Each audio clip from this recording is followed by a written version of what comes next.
ইনকিলাব মঞ্চের কর্মসূচি ঘিরে পুলিশ ও নেতাকর্মীদের মধ্যে দফায় দফায় রক্তক্ষয়ী সংঘর্ষে উত্তাল এখন ঢাকা। শুরুটা হয় হোটেল ইন্টারকন্টিনেন্টাল মোড়ে। ইনকিলাব মঞ্চের মিছিলে পুলিশের বাধা আর নেতাকর্মীদের প্রতিরোধের মুখে মুহূর্তে ছড়িয়ে পড়ে উত্তেজনা। একের পর এক সংঘর্ষে দ্বিতীয় ঢেউ আসতে পড়ে শাহবাগ মোড়ে। লাঠিচার্জ আর পাল্টা ইটের আঘাতে অন্তত ৭০ জন গুরুতর আহত হয়েছে। আহতদের দীর্ঘ তালিকায় রয়েছে ইনকিলাব মঞ্চের সদস্য সচিব আবদুল্লাহ আল জাবের এবং নেত্রী ফাতেমা তাসনিম ঝুমা। এছাড়াও এ তালিকায় আছে ডাকসু জিএম সালাউদ্দিন আমান ও স্বতন্ত্র প্রার্থী মহিউদ্দিন রনির মতো পরিচিত মুখগুলো। আন্দোলনের উত্তাপ এখন ছড়িয়ে পড়েছে হাসপাতাল করিডোর পর্যন্ত। বৃহস্পতিবার দুপুর থেকে রাজপথে চলেছিল উত্তেজনা। শহীদ শরীফ ওসমান বিন হাদির হত্যার বিচারের দাবিতে ইনকিলাব মঞ্চের অবস্থান কর্মসূচি শুক্রবার সংঘাতপূর্ণ রূপ নিয়েছে। বারুদ আর স্লোগানের গন্ধে ভারী হয়ে উঠেছে যমুনা ও শাহবাগ এলাকা। শুক্রবার বিকেলে ইনকিলাব মঞ্চে নেতাকর্মীরা দুই ভাগে বিভক্ত হয়ে অবস্থান নেন। একটি অংশ হোটেলের ইন্টারকন্টিনেন্টাল মোড়ে এবং অন্য অংশটি ছিল যমুনার সামনে। বিকেল ৪টার দিকে নেতাকর্মীরা যমুনার ব্যারিকেড ভেঙে সামনে এগোতে চাইলেই পরিস্থিতির নিয়ন্ত্রণের বাইরে চলে যায়। বিক্ষোভকারীদের ছত্রভঙ্গ করতে পুলিশ শুরু করে লাঠিচার্জ। একের পর এক সাউন্ড গ্রেনেড আর কাঁদানো গ্যাসের শব্দে প্রকম্পিত হয়ে ওঠে এলাকা।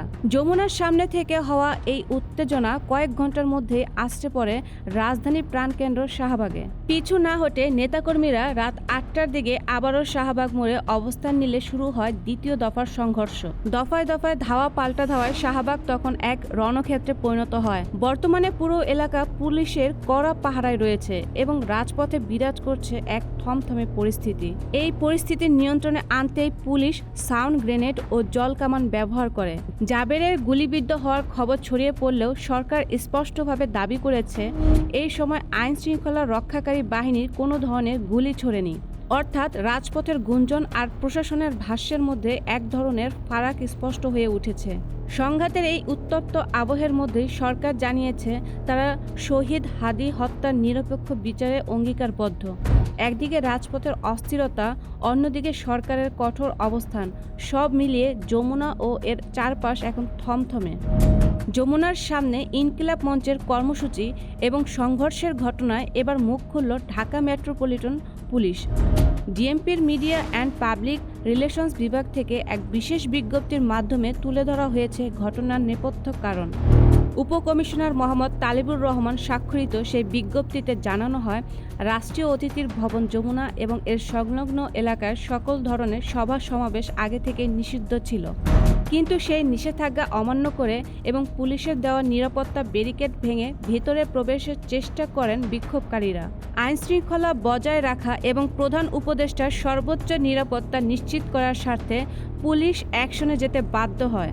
বিজ্ঞপ্তিতে বলা হয়েছে, পুলিশ নিয়মতান্ত্রিকভাবেই টিয়ার শেল ও সাউন্ড গ্রেনেড ব্যবহার করেছে। এই অনাকাঙ্ক্ষিত সংঘর্ষে শুধু বিক্ষোভকারী নয়, বেশ কয়েকজন পুলিশ সদস্যও আহত হয়েছেন।